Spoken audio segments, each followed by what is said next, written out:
This morning on DC News Now, is a monumental move in the works? Virginia's governor set to announce a big economic project today. It comes as rumors fly about the future home of the Caps and the Wizards. Battling through the night, We'll sleep until tomorrow afternoon at this rate. leaders and residents debate all night long on a controversial plan to build the world's largest data center in Northern Virginia. It's going to look like a hellscape. It's going to be desolate. The vote that could shape our region for decades to come.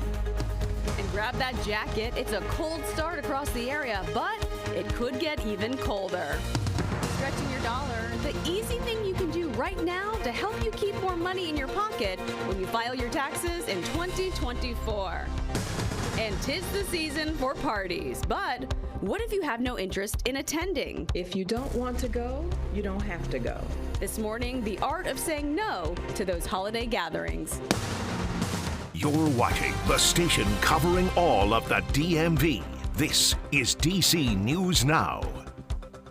Good morning. It is 7 o'clock right now on a Wednesday morning, starting you off with a live look outside. This, I believe, is out of Hagerstown this morning. You see traffic's not too bad out there, but we do want to say thanks for starting your day with us here on DC News Now. I'm Tanaya Wright. Yeah, good morning to you. I'm Corey James, and Shanika, she of course is tracking the roads. We're going to check in with her in just a moment, but turning things over to Jackie, who's tracking the forecast on this Wednesday. And yeah, certainly cold for folks who are heading out there. Yeah, but then I've also been mentioning that it's going to be much colder tomorrow morning. So if you think this is cold, just wait till tomorrow morning. Let's talk about those temperatures though right now. We did just drop back out of the 40s in Hagerstown. We're right at 39 there. We're mid 30s though in DC, but notice over towards Manassas, Culpeper, Fredericksburg, Waldorf, Luray, all those areas I just listed, those are starting off into the 20s. So those are some of the colder spots on the map right now. And now let's talk about wind chill. So we do have a little bit of that breeze. That's making it feel a little bit colder, those actual air temperatures. So dress for these. 30 is what it feels like in DC. 32 is what it feels like in Hagerstown. Feel like we're into the lower 20s over towards Woodstock and Luray. Cold front sliding through. That'll be producing just a few more clouds out there through the day today. No precipitation though. We'll eventually notice those high temperatures back into the mid upper 40s later on this afternoon. Sunset will be at 4:46 later on today. Shanika's back with the all-important look at those roads. What are you tracking right now? All right, Frederick County, this is 70 heading westbound. You are still seeing some activity, but that is on the shoulder that could cause a bit of a delay for commuters. 70 heading west right near Mount Phillip Road. So let's flip over to the maps. You are seeing cars getting by, so that is good news right near 40. Once you get to 270 heading southbound, you will see some slowdowns there, of course, on and off your brakes. Here is Oxon Hill. This is the inner and outer loop right near 295, and you are seeing some slowdown. So past this point, right before the Woodrow Wilson Bridge, you will see a crash, and that is on the inner loop again. All right, breaking now, Tesla recalling over 2 million vehicles this morning. The company says this is because of a system that is meant to ensure drivers are paying attention while on autopilot is not working correctly. The recall covers nearly all Tesla vehicles that are sold in the U.S. between October of 2012 and December 7th of this year. Tesla says it will send out a software update to fix the issue. We could learn more this morning about where the Washington Capitals and Wizards are going to call home. Virginia Governor Glenn Youngkin expected to make an announcement that they are calling Remarkable Economic Development Project. Our Tosin Vakile is live at Potomac Yard in Alexandria this morning with where that announcement is going to take place. And Tosin, this is a really big deal. It's a major deal, especially because the Caps and the Wizards have called DC home for nearly 3 decades. We're just a couple of hours away from that announcement. We're already seeing some movement. State police just arrived a few minutes ago. And as we pan on over to our left, inside those tents is where we're expecting the governor to make that announcement. And if it is what is rumored, that means you could be coming to Potomac Yard to watch your favorite basketball and hockey team. And Capital One Arena in Chinatown is where the Washington Wizards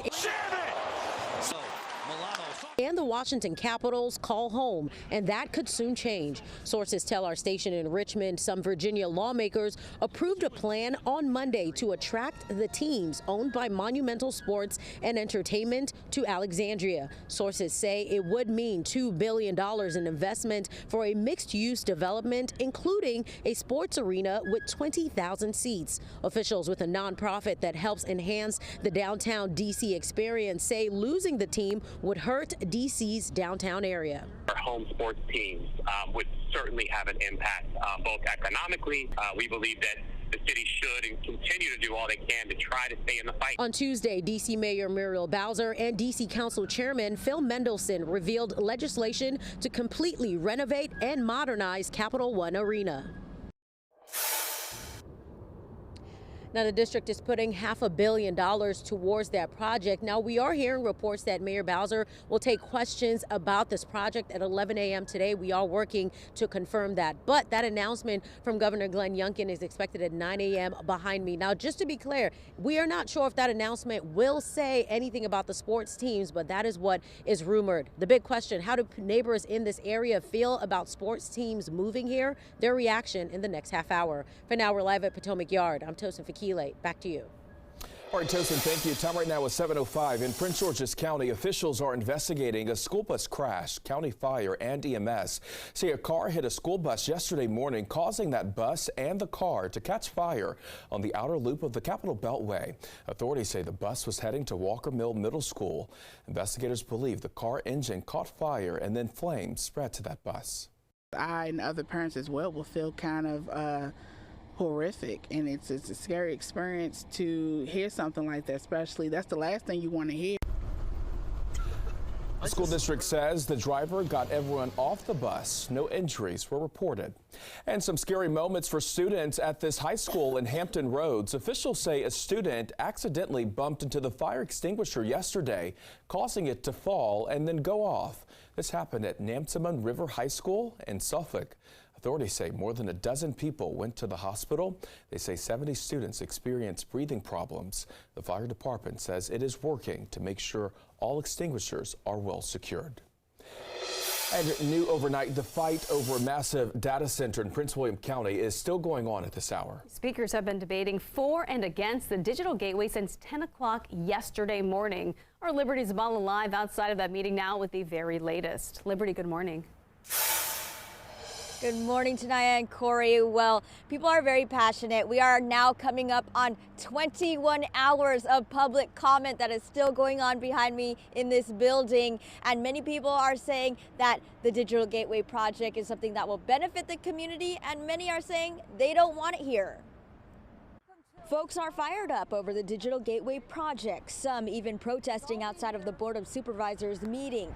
3 rezoning bills that could pave the way for the creation of Digital Gateway are up for a vote. Some opposers are worried about noise pollution, environmental impact, and disruption to historical sites.